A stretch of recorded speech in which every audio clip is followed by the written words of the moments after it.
Stroke পেশেন্টদের পুনর্বাসন, যেটাকে আমরা রিহ্যাবিলিটেশন বলি, এটা খুবই একটা গুরুত্বপূর্ণ বিষয় এবং এখানে ম্যাক্সিমাম রোল ফিজিওথেরাপিস্টের এবং মেডিকেল আদার টিম এবং ফ্যামিলি মেম্বার। ফিজিওথেরাপির খুবই গুরুত্বপূর্ণ রোল।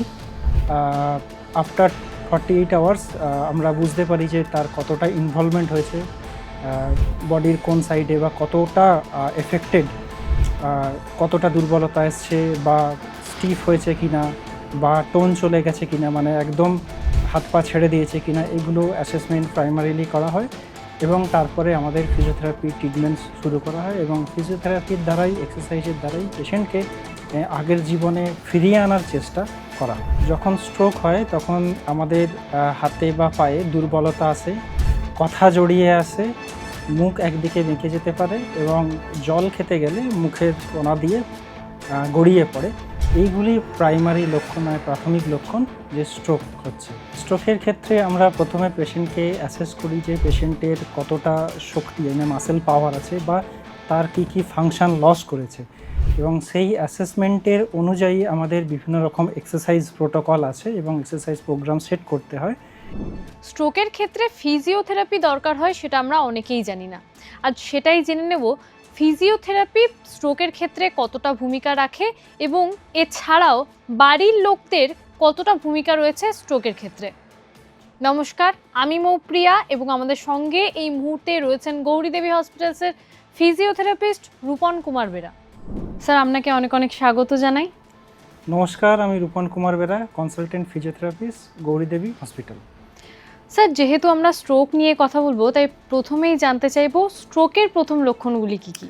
হ্যাঁ, যখন স্ট্রোক হয় তখন আমাদের হাতে বা পায়ে দুর্বলতা আসে, কথা জড়িয়ে আসে, মুখ একদিকে বেঁকে যেতে পারে এবং জল খেতে গেলে মুখের কোণা দিয়ে গড়িয়ে পড়ে। এইগুলি প্রাইমারি লক্ষণ, মানে প্রাথমিক লক্ষণ যে স্ট্রোক হচ্ছে। তখন তাকে ইমিডিয়েট হসপিটালাইজ করার প্রয়োজন মেডিকেল ইন্টারভেনশনের জন্য। বর্তমান সময়ে কোন এজ গ্রুপের মধ্যে এটা বেশি দেখা যাচ্ছে?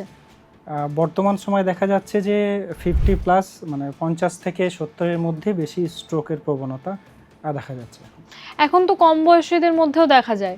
হ্যাঁ, কম বয়সীদের মধ্যে যারা উচ্চ রক্তচাপে ভুগছে অল্প বয়স থেকে, তাদের স্ট্রোকের প্রবণতাও বেশি এখন। কাদের মধ্যে এই স্ট্রোক হওয়ার সম্ভাবনাটা একদম হাই থাকে? যাদের অনিয়ন্ত্রিত রক্তচাপ বেশি থাকে এবং অনিয়ন্ত্রিত সেটা, তাদের স্ট্রোক হওয়ার সম্ভাবনা বেশি এবং কিছু আদার্স ফ্যাক্টর আছে, যেমন যারা স্মোকার, যারা রেগুলার অ্যালকোহল ইনডিউস করে, তাদের স্ট্রোক হওয়ার সম্ভাবনা বেশি। স্ট্রোক পেশেন্টদের জন্য ফিজিওথেরাপি কতটা ভূমিকা রাখে? স্ট্রোক পেশেন্টদের পুনর্বাসন, যেটাকে আমরা রিহ্যাবিলিটেশন বলি, এটা খুবই একটা গুরুত্বপূর্ণ বিষয় এবং এখানে ম্যাক্সিমাম রোল ফিজিওথেরাপিস্টের এবং মেডিকেল আদার টিম এবং ফ্যামিলি মেম্বার। ফিজিওথেরাপির খুবই গুরুত্বপূর্ণ রোল। আফটার 48 আওয়ার্স আমরা বুঝতে পারি যে তার কতটা ইনভলভমেন্ট হয়েছে, বডির কোন সাইডে বা কতটা এফেক্টেড, কতটা দুর্বলতা এসছে বা স্টিফ হয়েছে কিনা বা টোন চলে গেছে কিনা, মানে একদম হাত পা ছেড়ে দিয়েছে কিনা, এগুলো অ্যাসেসমেন্ট প্রাইমারিলি করা হয় এবং তারপরে আমাদের ফিজিওথেরাপি ট্রিটমেন্ট শুরু করা হয় এবং ফিজিওথেরাপির দ্বারাই, এক্সারসাইজের দ্বারাই পেশেন্টকে আগের জীবনে ফিরিয়ে আনার চেষ্টা করা হয়। স্ট্রোকের যারা পেশেন্ট রয়েছে তাদের বাড়ির লোকের কি কি ভূমিকা থাকা দরকার, মানে বাড়ির লোক কি কি করলে পেশেন্টের আরও যত্ন আত্তি করতে পারবে? বাড়ির লোকের ভূমিকা, যেমন ফিজিওথেরাপিস্টের ভূমিকা অনেক, বাড়ির লোকের ভূমিকাও অনেক। কারণ ফিজিওথেরাপি যে হচ্ছে সেটা দিনে একটা সার্টেন টাইম, কিন্তু বাড়ির লোকেরা তাকে প্রতিনিয়ত প্রতিটা কাজে হেল্প করবে এবং তাকে ডে টু ডে যে অ্যাক্টিভিটিগুলো হয়, ওঠানো, বসানো, হাঁটানো, এইগুলোর প্র্যাকটিসের মধ্যে রাখবে এবং তাকে শুধু এই এক্সারসাইজ বা এডিএল অ্যাক্টিভিটিতে সাহায্য করে নয়, মানসিক দিক থেকেও প্রচণ্ডভাবে এই সমস্ত পেশেন্ট ভেঙে পড়ে, তাদের মানসিক সাপোর্ট দেওয়াটাও বাড়ির লোকের একটা কর্তব্য এবং প্রয়োজনীয়তা রয়েছে। অনেক সময় দেখা যায়, যেহেতু এটা একটা ব্রেনের এফেক্ট, এখানে পেশেন্ট খুব ইমোশনাল হয়ে যায়, বাড়ির লোকের থেকে অনেক অ্যাটেনশান পেতে চায়, সেগুলো যদি বাড়ির লোক ঠিকঠাকভাবে না দিতে পারে পেশেন্টের প্রোগ্রেশন অনেক স্লো হয়ে যায়। তো সেই জন্য বাড়ির লোকের মানে ইনভলভমেন্ট এতে অনেক গুরুত্বপূর্ণ। যেহেতু বাড়িতেই 24 ঘন্টা রয়েছে পেশেন্ট, তো সেই জন্য বাড়ির লোকের অনেক এতে রোল রয়েছে। যেমন ফিজিওথেরাপিস্টের অনেক রোল রয়েছে, সেমন বাড়ির লোকেরও অনেক গুরুত্বপূর্ণ রোল রয়েছে। স্যার, আপনার স্ট্রোকের ক্ষেত্রে কিভাবে ফিজিওথেরাপি দেন? স্ট্রোকের ক্ষেত্রে আমরা প্রথমে পেশেন্টকে অ্যাসেস করি যে পেশেন্টের কতটা শক্তি মাসেল পাওয়ার আছে বা তার কি কি ফাংশন লস করেছে, এবং সেই অ্যাসেসমেন্টের অনুযায়ী আমাদের বিভিন্ন রকম এক্সারসাইজ প্রোটোকল আছে এবং এক্সারসাইজ প্রোগ্রাম সেট করতে হয়। এবং প্রত্যেক সপ্তাহে বা প্রত্যেক 10 দিন অন্তর আমরা আবার রিঅ্যাসেস করে দেখি যে কতটা উন্নতি হয়েছে। যদি মাসেল স্টিফ হয়ে যায় সেইগুলো আমাদেরকে লুজ করতে হয়। যদি তার হাঁটা চলার ক্ষমতা মানে হারিয়ে ফেলে বা মুভমেন্ট করার ক্ষমতা হারিয়ে ফেলে, সেগুলো আমাদের ধীরে ধীরে গেইন করতে হবে। সেই পেশেন্টকে উঠিয়ে বসাতে হবে, সিটিং প্র্যাকটিস করানো, স্ট্যান্ডিং প্র্যাকটিস করানো, ওয়াকিং প্র্যাকটিস করানো, এইগুলো আমাদেরকে ধীরে ধীরে করতে হয়। এবং এটা প্রথমের হয় অ্যাসিস্টেড, মানে আমরা সাহায্য করছি, তারপরে পেশেন্ট ধীরে ধীরে অ্যাক্টিভ অ্যাসিস্টেডের দিকে যায়, মানে পেশেন্ট নিজে অনেকটা করতে পারছে, আমরা কিছুটা সাহায্য করছি, তারপরে পেশেন্ট পুরো ইন্ডিপেন্ডেন্টলি এটা করতে পারে নিজের কাজগুলো, এবং হাঁটা চলা বসা যাই বলুন, এডিএল যে অ্যাক্টিভিটি যেগুলো, সেগুলো আস্তে আস্তে গেইন করতে পারে। আমরা পেশেন্টের উপরে এটা ডেমনস্ট্রেট করে দেখাবো, আপনারা লক্ষ্য রাখুন।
না না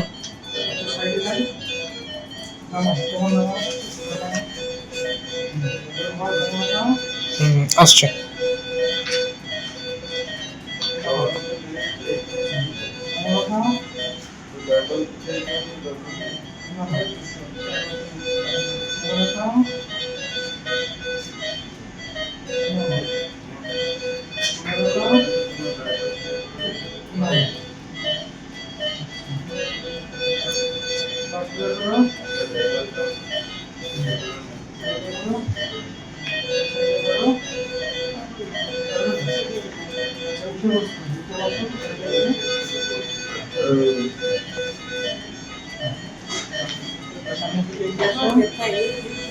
ঠিক আছে সামনে দিকে এগিয়ে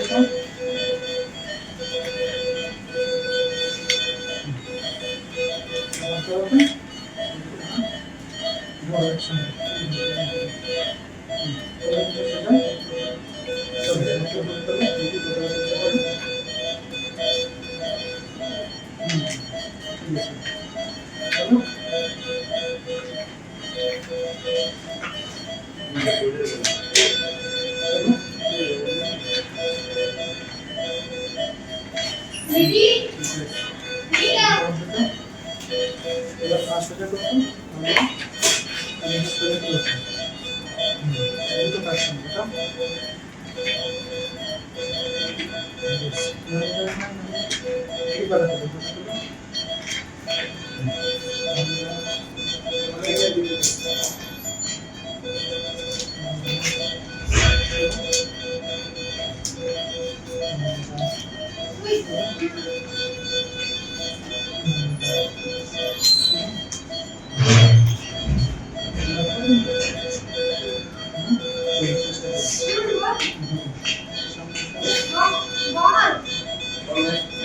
পাঁচ ফিট হতে গেল। 5 ফিট হলো। আমি জিজ্ঞেস করছিলাম পাঞ্চ করতে গেছিলি কিনা। বন্ধ করেছি এবার। হ্যাঁ আমাকে নকলটা আমার দিকে আনবে না।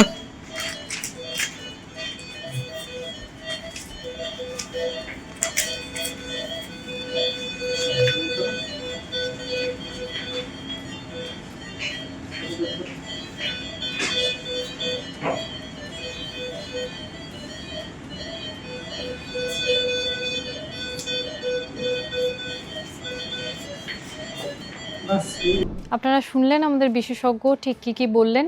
এই বিষয়ে যদি আপনাদের আরও কিছু জানার থাকে তাহলে অবশ্যই আমাদের ইউটিউব চ্যানেল রয়েছে, সেখানে কমেন্ট করতে পারেন, অথবা আমাদের গৌরী দেবী হসপিটালসের হেল্পলাইন নাম্বার তো রয়েছেই, সেখানেও যোগাযোগ করতে পারেন।